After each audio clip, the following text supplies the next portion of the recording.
Good morning everyone. आज हम start करते हैं वो क्वेश्चंस जिनको देखकर स्टूडेंट को सबसे ज़्यादा टेंशन क्रिएट होती है और बोर्ड एग्जाम में सबसे ज़्यादा मालूम किए जाते हैं।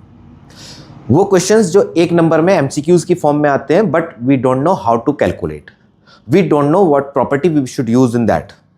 क्या फॉर्मूला अप्लाई करेंगे, किस तरह से करेंगे, हम नहीं जानते हैं। आज वो तमाम क्वेश्चन 1 मार्क्स के हम यहाँ पर कैलकुलेट करेंगे जो रिप्रेजेंट करते हैं चैप्टर 1, चैप्टर 3 एंड 4 को। चैप्टर 1 रिलेशन एंड फंक्शन के हम 1-2 क्वेश्चंस करेंगे, मैट्रिक्स के करेंगे और डिटरमिनेंट के क्वेश्चंस करेंगे। तो without delay our time we have to start. देखिए, पहले हम प्रॉपर्टीज की बात करते हैं कि प्रॉपर्टीज क्या है। तो यहां मैंने कुछ प्रॉपर्टीज राइट की हैं, इनको डिस्कस करते हैं। देखिए, पहले नंबर पर हमने ये कहा कि A is a given matrix. A हमारी कोई एक मैट्रिक्स है और हम उसको ए मैट्रिक्स है, then A inverse everyone know A inverse या ए इनवर्स ए दोनों का प्रोडक्ट आई के इक्वल आता है। ए और बी दोनों इन्वर्टेबल मैट्रिसेस हैं, then of the same order दोनों सेम ऑर्डर की हैं, देन ये प्रॉपर्टी उसके अंदर अप्लाई होती है। यानी A B whole inverse is equal to B inverse into A inverse, यानी रिवर्स फॉर्मेट में हो जाती है। जिस तरह से हम लिखते हैं कि A B inverse is equal to B inverse into A inverse, ये हमारी प्रॉपर्टी जनरेट होती है। फॉर एनी स्क्वायर मैट्रिक्स वो होती है जिसमें नंबर ऑफ रोज और नंबर ऑफ कॉलम इक्वल होते हैं। A inverse to inverse is equal to A के इक्वल आता है। सिंपल सी बात है, जैसे हमने छोटी क्लासेस में डिस्कस किया था कि आप 5 का मल्टीप्लिकेटिव इनवर्स लिखिए, तो 5 का मल्टीप्लिकेटिव इनवर्स ये होता है हमारा 1/5, और अगर 1/5 का वापस फिर से हम मल्टीप्लिकेटिव इनवर्स लिखते हैं तो 1/1/5, इसके अपॉन में 1 ले लीजिए, कैलकुलेट करिए, 5 के इक्वल आ जाता है। यानी कि यहीं पर भी यही बात आती है कि inverse to inverse always give the same matrix. और ए डैश कहलाता है complement, conversion of the row and column. A inverse का ए डैश इनवर्स ये हमेशा इनवर्स के डैश के इक्वल आएगा। यानी कि इस प्रॉपर्टी की हेल्प से हम 5 नंबर के क्वेश्चन को सॉल्व करेंगे। इस तरह के एक एग्जाम्पल आपकी बुक में गिवन है। यहां पर अगर डिटरमिनेंट की बात करते हैं, डिटरमिनेंट की बात करते हैं, यानी कि determinant of A inverse is equal to होता है डिटरमिनेंट ऑफ मैट्रिक्स ए का इनवर्स। यानी कि ये हम डायरेक्ट प्रॉपर्टी का यूज अप्लाई करेंगे। यहां पर ये सबसे इंपॉर्टेंट प्रॉपर्टी आती है ए into adjoint of A.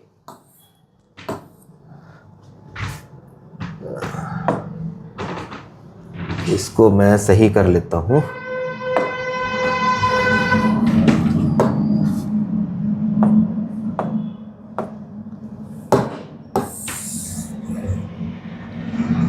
By default कुछ प्रॉब्लम आ गई थी, उसकी वजह से ऐसा हो गया। चलिए ठीक है, मैं इसको इरेज भी कर देता हूं। हाँ जी, चलिए तो आगे कंटिन्यू करते हैं। कंटिन्यू में हम देखते हैं कि a into adjoint of A is equal to adjoint of A into A, यानी कि a into adjoint of A is equal to adjoint of A into A, ये होता है determinant of A into I, determinant of A into आई।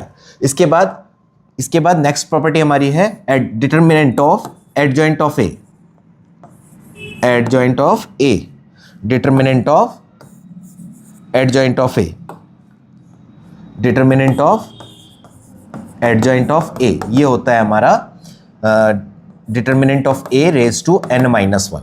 और अगर यहां पर हम a से मल्टीप्लाई कर दें, यानी determinant of a into adjoint of a, ये होता है a रेज टू n, यहां पर ये होता है। जहां पर a कैसा होना चाहिए कि स्क्वायर मैट्रिक्स होना चाहिए ऑफ ऑर्डर n, यानी कि ये जो पावर हम लगाते हैं ये ऑर्डर n मैट्रिक्स के ऑर्डर को रिप्रेजेंट करती है। इसके बाद में नेक्स्ट प्रॉपर्टी हमारी आती है k। अगर किसी भी कांस्टेंट से हम अंदर मल्टीप्लाई कर रहे हैं तो उसको बाहर लाने के लिए k की पावर n, और n क्या होगा, मैट्रिक्स के ऑर्डर को रिप्रेजेंट करेगा। यानी कि determinant of k a is equal to k की power n into determinant of a के इक्वल हो जाएगा, ये प्रॉपर्टी। इसके बाद अगर दो मैट्रिक्स के साथ में मल्टीप्लाई हो रही है और a और b दोनों सेम ऑर्डर की हैं, देन हम क्या लिखते हैं, k a b determinant is equal to k की पावर n ए और बी दोनों मैट्रिक्स का ऑर्डर एन का है, then determinant of A into determinant of B, ये हम अप्लाई करते हैं। इसके साथ में और क्या है हमारा, determinant of adjoint of A. ये प्रॉपर्टी के बिहाफ पर एक केस स्टडी बेस्ड क्वेश्चन आपके एग्जाम में आया हुआ है, बोर्ड एग्जामिनेशन में केस स्टडी की फॉर्मेट में आया था। तो यहां पर हम क्या करते हैं, determinant of adjoint of A, adjoint of A ये होता है डिटर्मिनेंट ऑफ ए की पावर n-1। अगर हम यहीं पर 2 बार एडजॉइंट लगा दें, adjoint of A is equal to, यानी पहले एडजॉइंट ऑफ ए की हेल्प से हमारे पास क्या आएगा, डिटर्मिनेंट ऑफ ए की पावर n-1, और दूसरे एडजॉइंट ए की वजह से पावर n-1। ये हम इस तरह से अप्लाई कर देते हैं। आगे देखिए, ये क्वेश्चन है आपका चैप्टर 1 से। इसमें मालूम करता है number of reflexive relations, number of reflexive relation. तो डायरेक्ट फॉर्मूले आपको याद होने चाहिए, number of reflexive relation, reflexive relations is equal to 2 की पावर n² माइनस n, और n क्या है, cardinal number of n is equal to cardinal number of a, यानी कि कितने एलिमेंट सेट A के अंदर है। तो कार्डिनल नंबर ऑफ A हमें गिवन है, दैट इज 2। इसका मतलब number of reflexive relation is equal to 2 की पावर 2 माइनस 2, दिस बिकम 2 की पावर 4 माइनस 2, यानी 2 की पावर 2 इज इक्वल टू 4, यानी कि 4 आपका करेक्ट आंसर हो जाएगा। नेक्स्ट देखते हैं, find the number of equivalency relation. ये इक्विवेलेंसी रिलेशन बड़ी मुश्किल से समझ में आता है, और नंबर ऑफ इक्विवेलेंसी रिलेशन जानने के लिए पहले हमें देखना है सेट के अंदर कितने एलिमेंट हैं, उसके अकॉर्डिंग हम इसको कैलकुलेट करते हैं। देखिए कैसे करते हैं। मान लीजिए, सपोज करिए cardinal number of A is equal to 1 है, तो number of reflexive relation, number of equivalency relation हमें फाइंड करना है, तो इसके अंदर एक इक्विवेलेंसी रिलेशन क्रिएट होगा। अगर cardinal number of A is equal to 2 है, तो मैं इस 1 को यहां लिख देता हूं, इधर से रफ कर देता हूं थोड़ा सा, मुझे आगे स्पेस ज़्यादा चाहिए, तो मैंने इसको हटाया और अपना वापस फिर से मैंने ये ब्लू कलर का पेन सिलेक्ट कर लिया। तो कार्डिनल नंबर ऑफ ए, तो नंबर ऑफ इक्विवेलेंसी रिलेशन 1 आएगा। अगर 2 है तो 1 के नीचे 1 प्लस 1 दोनों प्लस कर दीजिए 2। Cardinal number of A is equal to 3 है। लास्ट में हमारे पास 2 आए, तो 2 को रखिए 1 के नीचे, 2 और 1 3 प्लस 2 5, यानी कि 5 इक्विवेलेंस रिलेशन क्रिएट हो जाएंगे। अगर कार्डिनल नंबर ऑफ ए, यानी किसी भी सेट ए में 4 एलिमेंट है, उस केस में यानी लास्ट में 3 में कितना आ रहा है 5 के नीचे लिख दीजिए, 5 plus 2 7 plus 3 10 plus 5 is equal to 15, यानी कि number of equivalency relation in the set whose cardinal number is 4, तो उसके अंदर 15 इक्विवेलेंसी रिलेशन क्रिएट होंगे। अगर इसी तरह से कंटिन्यूशन में वो कहता है कार्डिनल नंबर ऑफ ए, इसके अंदर आपके 5 एलिमेंट हैं, तब आपको 15 तक तो कैलकुलेट करना है, और 15 कहाँ लिखेंगे, फर्स्ट नंबर पर। 15 प्लस 5 20 प्लस 7 27 प्लस 10 37 प्लस 15 52 35 40 10 50 2 52 52, यानी कि नंबर ऑफ इक्विवेलेंसी रिलेशन 52 बन सकते हैं जब सेट के अंदर 5 एलिमेंट्स होंगे। नेक्स्ट क्वेश्चन देखते हैं, number of functions from A to B. यहां पर पहले हमने रिफ्लेक्सिव रिलेशंस की बात की थी, अब हम नंबर ऑफ फंक्शंस की बात करते हैं। Number of functions from A to B, cardinal number of A n है और cardinal number of B m है, तो इसका हमारा डायरेक्ट फार्मूला कंफर्म है, डायरेक्ट फार्मूला लर्न करना है। Number of function is equal to cardinal number of B की raise to cardinal number of A. Cardinal number of B में है m एलिमेंट और इसके अंदर है n, तो m की power n number of functions create होंगे। चलिए नेक्स्ट देखिए, नेक्स्ट में कहता है, ये आपका मैट्रिक्स का क्वेश्चन है, number of all possible matrices of order 2/3 of order क्या है हमारा, ऑर्डर है 2/3, और एंट्रीज क्या है, एंट्री क्या करनी है, एंट्री है हमारी 1 और 2 की। तो वो कहता है बताइए कितने, how many possible matrix are, how many matrices are possible, कितनी मैट्रिक्स बन सकती हैं। तो इस केस में पहले हमें ये देखना ऑर्डर है 2/3 यानी कि प्लेसमेंट कितनी जगह होना है is equal to 6, number of places हो गए 6 जिस पर हमें नंबर को किसको 1 और 2 को अप्लाई करना है।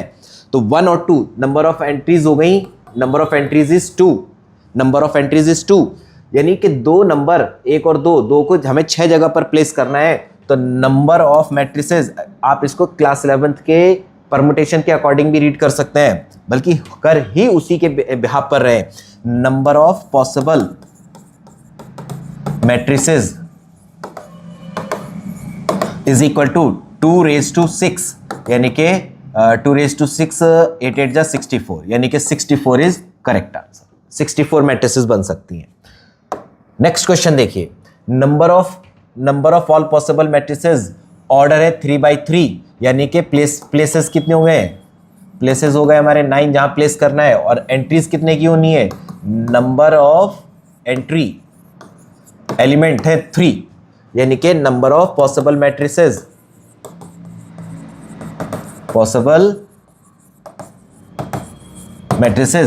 एंट्री है 3, प्लेसेस है 9, तो 3 की पावर 9 यानी कि डी ऑप्शन आपका करेक्ट हो जाएगा। नेक्स्ट देखिए, a matrix A is both, एक मैट्रिक्स है जो है क्या है, सिमेट्रिक एंड स्क्यू सिमेट्रिक, यानी मैट्रिक्स ए सिमेट्रिक भी है और स्क्यू सिमेट्रिक भी है। तो पहले सिमेट्रिक का मतलब समझ लीजिए। सिमेट्रिक का मतलब होता है यहां पर कोई भी एलिमेंट एग्जिस्ट करेगा, सपोज 1 2 3 कोई भी एलिमेंट एग्जिस्ट कर रहा है, और जैसा नंबर यहां पर है सेम नंबर इसकी अपोजिट पोजीशन पर होगा। 5 यहां पर है तो 5 ही यहां होगा, -2 यहां है तो -2 ही यहां पर होगा, यानी कि Aij is equal to AJI इस केस में सिमेट्रिक होती है, सिमेट्रिक केस होता है। और स्क्यू सिमेट्रिक क्या कहता है, सेट ए क्या बनेगा हमारा कि सारे डायगोनल एलिमेंट्स होंगे 0, सारे डायगोनल एलिमेंट्स होंगे 0 और Aij is equal to -AJI, मतलब अपोजिट साइन के साथ। यहां पर 3 है तो -3, यहां 5 है तो -5, -2 है तो यहां पर 2 होगा, ये बनेगा। क्या कहता है, सिमेट्रिक और skew symmetric, then A is necessarily, एक ऐसा मैट्रिक्स होना चाहिए डायगोनल मैट्रिक्स। डायगोनल तो पॉसिबल नहीं है, क्यों, क्योंकि डायगोनल में सारे डायगोनल एलिमेंट्स एग्जिस्ट करेंगे, लेकिन यहां पर 0 0 है, तो इसका मतलब सारे डायगोनल एलिमेंट का होना 0 कंपलसरी है। स्क्वायर मैट्रिक्स, तो स्क्वायर तो हो सकता है लेकिन डायगोनल एलिमेंट हमारे 0 है, तो इसका मतलब ये क्या होगा कि यहाँ पर जैसा नंबर ये है सेम नंबर यहाँ पर होना चाहिए। यहाँ पर कहता है कि अपोजिट होना चाहिए, तो सेम नंबर और अपोजिट नंबर सिर्फ एक ही केस में हो सकते हैं, एक केस में जब वो 0 को काउंट कर रहे होंगे, 0 होंगे, इस प्लेस पर 0 होंगे। इसका मतलब क्या होगा कि मैट्रिक्स ए हमारा क्या होना चाहिए, 0 0 0, ये तो स्क्यू सिमेट्रिक की कंडीशन को फुलफिल करता है। यहाँ पर 0 है तो यहाँ -0 होगा, ये स्क्यू सिमेट्रिक है। यहाँ -0 है तो यहाँ 0 होना चाहिए, यहाँ पर -0 है तो यहाँ पर भी 0 होना चाहिए, और ये सिर्फ एक ही केस में पॉसिबल है, जब ये हमारे पास सारे एलिमेंट 0 हो।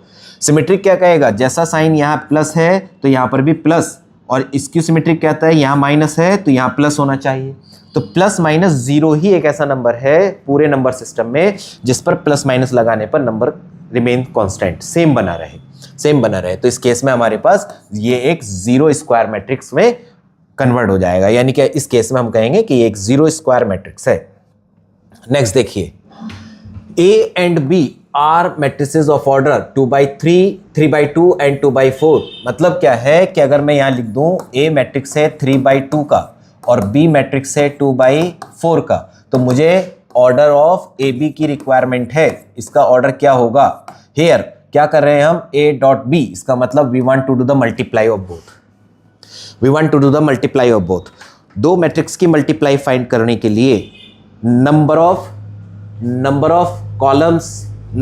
Columns of first matrix and number of row of the second matrix same होने कंपलसरी है, यानी कि 2 और ये 2 दोनों सेम होने कंपलसरी हैं। किस केस में, मल्टीप्लाई करने के केस में दोनों का सेम होना मैंडेटरी है। और जो रिजल्ट आता है फर्स्ट नंबर के नंबर ऑफ रोज और फर्स्ट मैट्रिक्स के नंबर ऑफ रोज और सेकंड मैट्रिक्स के नंबर ऑफ कॉलम दोनों सेम होने चाहिए। तो इस केस में हम क्या कहेंगे, 3/4, यानी कि order of AB is equal to 3/4 होगा। ये हमारा रिजल्ट है, यही हमारा आंसर होगा। ठीक है, नेक्स्ट देखिए,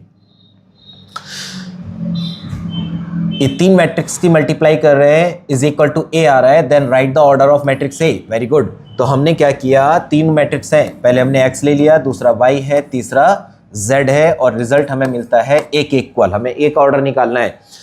पहले इसको देखिए, ये है आपका फर्स्ट 1 रो 3 कॉलम, ये है 3 रोज 3 कॉलम, और यहां पर है 3 रोज 1 कॉलम। पहले हम x और y की मल्टीप्लाई करते हैं, x और y की मल्टीप्लाई करते हैं, और मल्टीप्लाई करने पर सपोज हमें कोई मैट्रिक्स P मिलता है, तो यहाँ पर हमने देखा ये दोनों सेम हैं, तो ऑर्डर हमारा बनेगा 1/3, और फिर हम इसे मल्टीप्लाई करते हैं z से 3/1 से, हमारे रिजल्ट आता है a। दोनों का प्रोडक्ट सिर्फ कब पॉसिबल है, जब ये दोनों सेम होंगे। तो इसका मतलब रिजल्टेंट जो आएगा वो इन दोनों को रिप्रेजेंट करेगा 1/1, यानी कि order of matrix A will be, यानी कि after multiplication when we are getting the complete result, in that case we are getting order of the result will be 1/1। Clear. Next देखिए, show that all diagonal elements, show that all diagonal elements, आज ये problem face कर रहे हैं हम,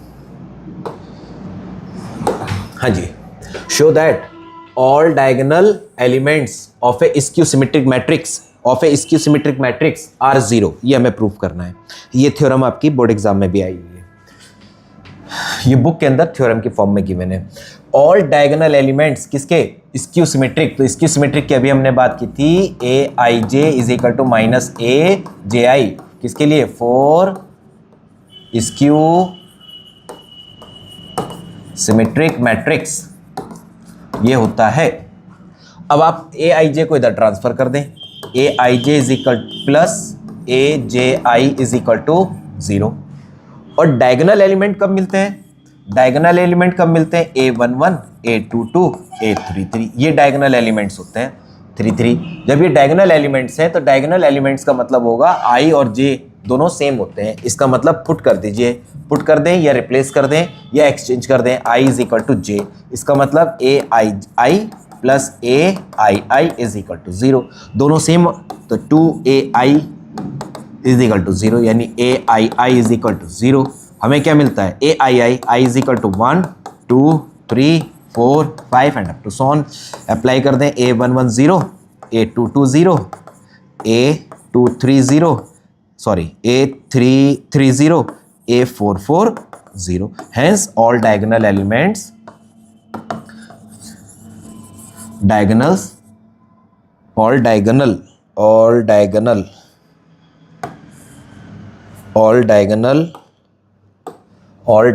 elements are 0 of skew symmetric matrix। ठीक है, ये हमारा प्रूफमेंट हो जाता है। नेक्स्ट देखिए क्या कहता है, A is a skew symmetric matrix of order 3, then the value of magnitude of A। ठीक है, ऑफ ऑर्डर 3, यहां मैट्रिक्स को पहचाने कौन सी है, ये है हमारी skew symmetric matrix. Skew symmetric matrix किस ऑर्डर की है, 3 की, और हमको डिटर्मिनेंट ऑफ ए की वैल्यू फाइंड आउट करनी है। डिटर्मिनेंट ऑफ ए फाइंड करना है, स्क्यू सिमेट्रिक मैट्रिक्स है, इस तरह के केसेस में हमेशा आंसर 0 के इक्वल आना है। फॉर योर वेरिफिकेशन, आपको सेटिस्फाई करने के लिए हम क्या करते हैं, एक एग्जाम्पल ले लेते हैं। मैट्रिक्स ले लीजिए 0 1 2 -1 0 3, यहाँ हो जाएगा आपका सेम। अब यहाँ आएगा आपका -2 0, यहाँ -3 लिए है, तो यहाँ पर हमारा हो जाएगा, ये 0 नहीं आएगा, यहाँ आएगा हमारा 3, ये है 3, और यहाँ आ जाएगा 0। ये एक स्क्यू सिमेट्रिक मैट्रिक्स है, वैसे आंसर 0 आना है।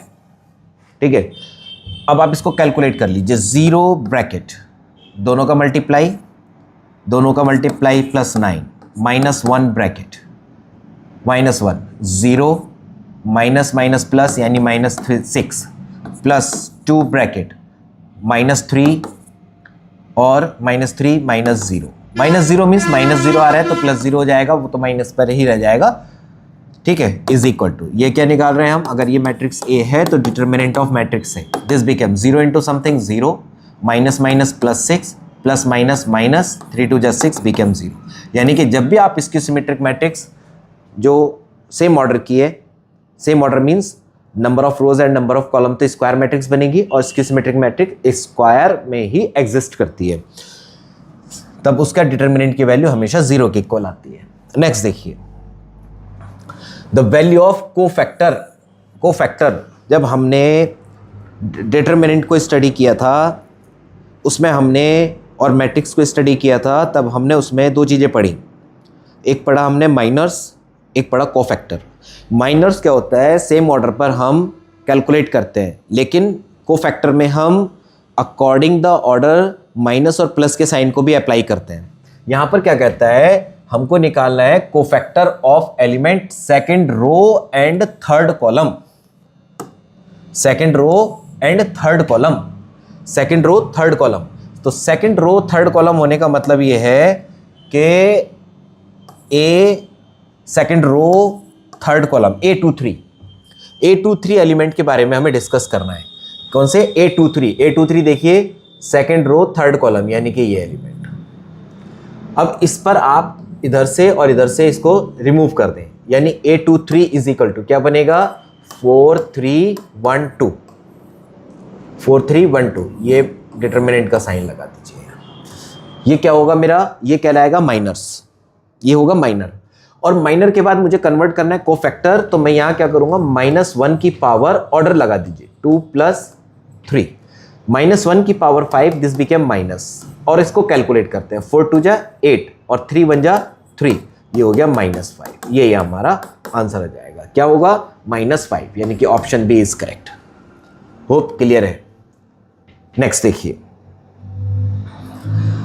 इफ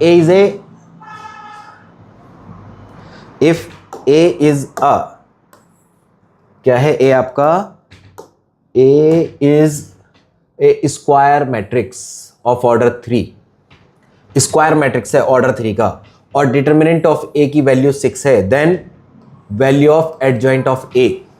हमने इसकी प्रॉपर्टी लर्न कर रखी है, determinant of adjoint of A is equal to, ये ए स्मॉल बनाते हैं, एडजॉइंट का ए स्मॉल लेते हैं, ये स्मॉल ए है, is equal to determinant of A की पावर n-1। n क्या है, n is order of matrix, order of matrix, order of matrix. Order क्या है, 3, इसका मतलब n इज इक्वल टू तो 3 हो गया आपका, और डिटर्मिनेंट ऑफ ए आपको गिवन है 6, यानी कि determinant of adjoint of A ये हो जाएगा आपका डिटर्मिनेंट ऑफ ए की पावर n में मतलब 3 - 1, n-1, तो n-1 कहें या 3 - 1, चलिए आगे रख देते हैं, 6 की पावर 3 - 1, 6 की पावर 2 मतलब 36, यानी कि इसका आंसर कितना होगा हमारा, 36 हो जाएगा। कंप्लीटली आपको क्या करना है, आइडेंटिटी ध्यान रखनी है। नेक्स्ट देखिए, A is a square matrix, A is a square matrix of order 3, यानी n is equal to 3, determinant of A -5, then adjoint of A is equal to determinant of A की power n-1, -5 की power 3 - 1, -5 की power 2, this became 25, यानी 25 आपका correct answer होगा। Next देखिए, A is a square matrix, square matrix of order 3, यानी कि n is equal to 3, A into adjoint of A, A into adjoint of A that is equal to 10i। ठीक, कहता है determinant of adjoint A बताइए, तो हम पहले identity right कर देते हैं अपनी। एडजॉइंट ऑफ A ये होता है डिटर्मिनेंट ऑफ A की पावर n-1, यानी कि इसको कैलकुलेट करने से पहले हमें डिटर्मिनेंट ऑफ ए की वैल्यू फाइंड करनी, वो हमें गिवन नहीं है, तब हम इस आइडेंटिटी पर फोकस करते हैं। ये इक्वल होता है determinant of A into I, तो हमको क्या मिलेगा, determinant of A is equal to आपका 10, और adjoint of A determinant is equal to determinant of A की पावर n माइनस वन, यानी 10 की power n minus one, n is 3, 3 minus 1 यानी 10 की पावर 2 बिकेम 100, यानी कि 100 is the correct answer. Clear? Next देखिए, a ऑफ 3/3 यानी n is equal to 3 such that determinant of a is equal to 8, और हमको निकालना है 3a डिटर्मिनेंट की वैल्यू, डिटर्मिनेंट 3a। तो हमने केस पढ़ा है डिटर्मिनेंट ऑफ ka, ये होता है k की power n determinant of a। अब यहाँ पर k का मतलब कितना है, k इज इक्वल टू है 3 और n इज इक्वल टू है 3, तो अप्लाई कर दें इसके अकॉर्डिंग, यानी कि डिटर्मिनेंट ऑफ 3a ये इक्वल किसके बनेगा, 3 की पावर n बोले तो 3 इंटू डिटर्मिनेंट ऑफ a, यानी कि 3 3 जा 27, 3 3 जा 9, 9 3 जा 27, और डिटर्मिनेंट ऑफ a जिसकी वैल्यू है 8, यानी कि 216, ये आपका क्वेश्चन सॉल्व हो जाता है। क्वेश्चंस में कुछ भी नहीं है, सिंपल का अटेम्प्ट करना है, आइडेंटिटी आपको लर्न होनी चाहिए। अगर आप कंफ्यूजन क्रिएट नहीं कर रहे, you can solve easily. Next देखिए, नेक्स्ट क्वेश्चन है for any 2x2 square matrix n is equal to हो गया आपका 2, n is equal to 2, a into adjoint of a, a into adjoint of a, ये दिया है आपको 8008। यहां से हम 8 कॉमन ले लें तो ये हो जाएगा 8 इंटू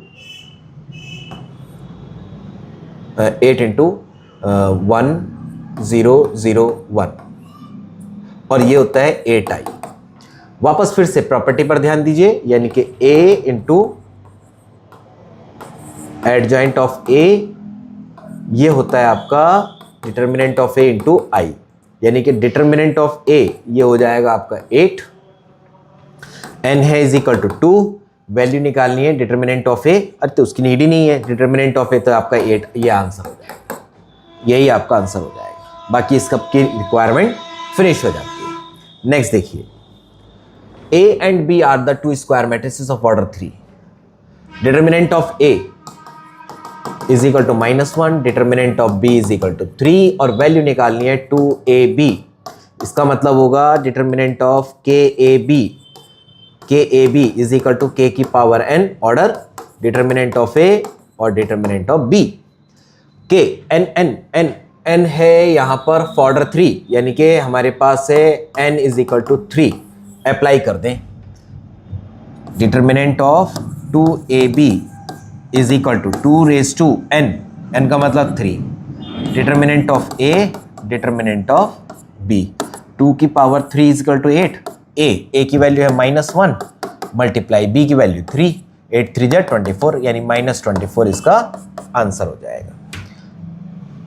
ठीक, नेक्स्ट देखिए, A is a square matrix of 3x3 order, यानी कि n इज इक्वल टू तो आपका 3 हुआ, determinant of A not equal to 0।